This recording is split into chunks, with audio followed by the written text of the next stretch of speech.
How to access device management on Crunchyroll. You may follow up this method in order to do so.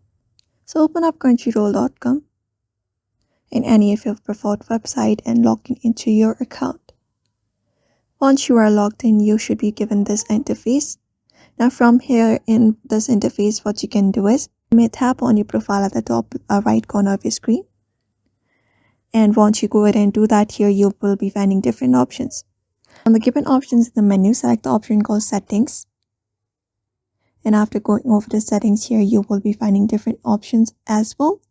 You may drop it down, and when you drop it down here, we will be finding different options in the menu. From the given menu, select the option called device management. Go ahead and tap on it. And once you tap on it, here you will be finding all of the devices that are connected to your Crunchyroll account.